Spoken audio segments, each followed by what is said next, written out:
Happy World Naked Gardening Day. I'm fully clothed because it is a balmy 9 degrees here with a bit of wind, a bit of breeze chill. So naked gardening is just not happening for us.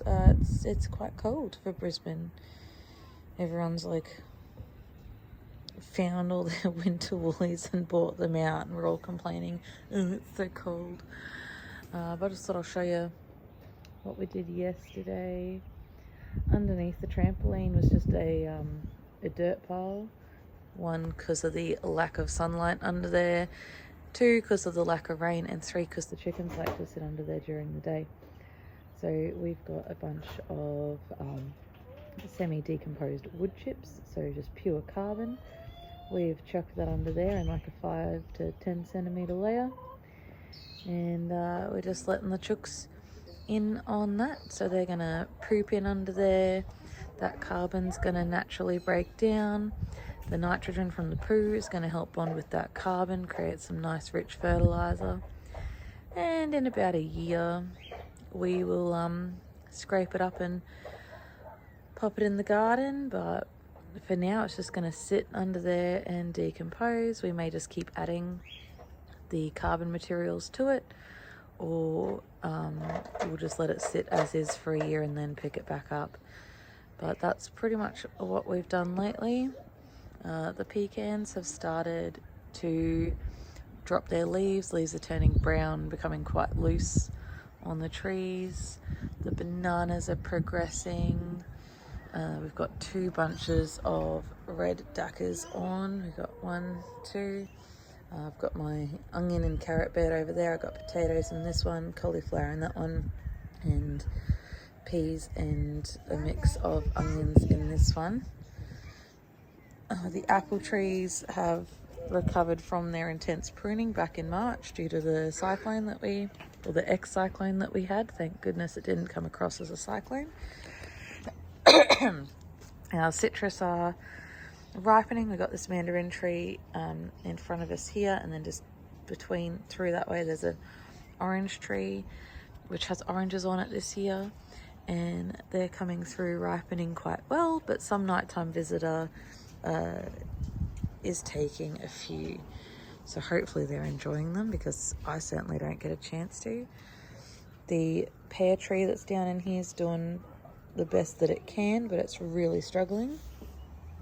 And our calamodin, which is a type of bitter orange, let's just zoom out so you can see a bit more of the tree. So I'm up on my 2nd story balcony, and that's me holding my arm level.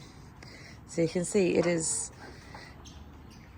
like almost level here. We got to trim this right down, and we have to thin it right out in the center. All those vertical stems have to disappear, and then quite a bit of the thickness in some of these horizontals have to go away. We don't eat the calamodin ourselves. We have a few neighbours that we give the green fruit to. They use them in salads, I think. And for the ripe ones, I'll use the seeds as a source of pectin. But it's mostly a chop and drop crop for us. The leaves make good mulch. The wood makes good wood chips for our path, because citrus wood's quite a hard wood. It doesn't break down easy, particularly this one. So it creates that nice chop and drop stash for us. But we definitely need to thin this out, because as you can see, we've got lots of sun hitting this side, but it's getting blocked down here. So all of this is in complete shade, and you can just see just this ridge on this citrus here. That's from that calamodin. So if we can chop and thin that out, then of course we're going to have more sun reach into this section of the garden, which is the plan, because that pear tree needs some, and the mulberry tree that's just in here needs some sun as well. We also have a kiwi berry that I've got to detangle from the sweet potato, as the sweet potato in there is ready for harvest.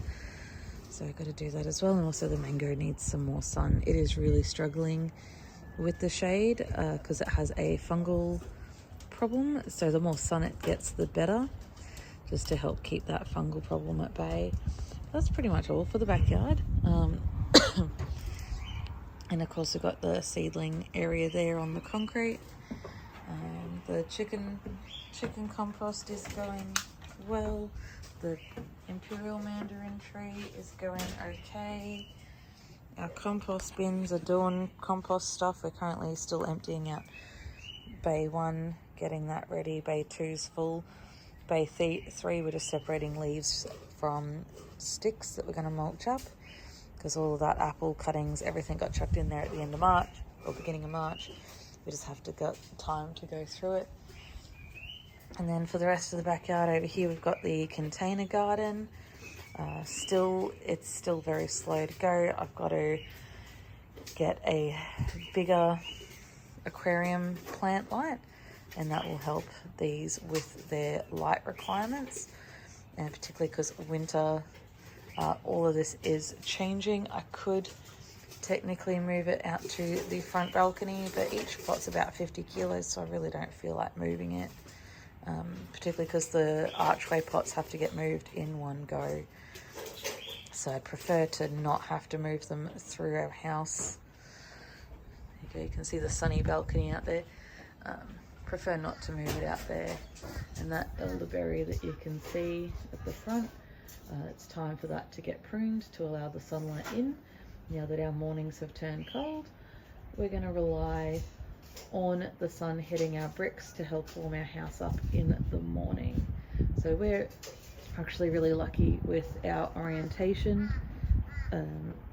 We've got some lovely sunlight right there, glaring into our face, but we face north, and our house is quite open on the east. We've got obviously the neighbour's house directly east of us, but we do get quite a sufficient amount of sun, particularly because in our winter the sun is of a lower elevation, so more sun hits our bricks in the morning because it's not blocked by our eaves, and it comes right across the front, and in the afternoon now the sun sets about here, whereas in the middle of summer our sunset is about there, so it's moved.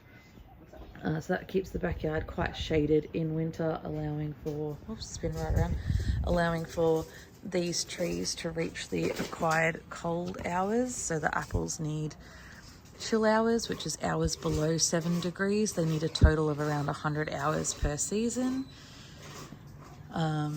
We did get below 7 degrees last night, so it's started doing that. I can start tallying up those hours. The more hours, usually the sweeter my fruit's going to be the following summer, and also the quantity as well, depending on how healthy my trees are, but they're still struggling since that rain, so I'm still building up the soils and nutrients, making sure everything's okay, so that when they do flower I'm going to have the best product that I can. But yeah, so this stays fully shaded in our winter, but obviously in our summer, because the sunsets are over there, this is all in sun in summer, hence why we've got the pecan trees to help provide some shade in the heat. But we are really lucky in the fact that come winter we do have such a lovely amount of sun that comes into our front living area and hits the front of our bricks, warming our house up for us, so we don't have to have heaters on or anything like that, particularly first thing in the morning, which is really helpful. So yeah, it's just a little backyard update on Naked Gardening Day, which is not so naked because it's so cold. Hope you guys are enjoying your gardening day.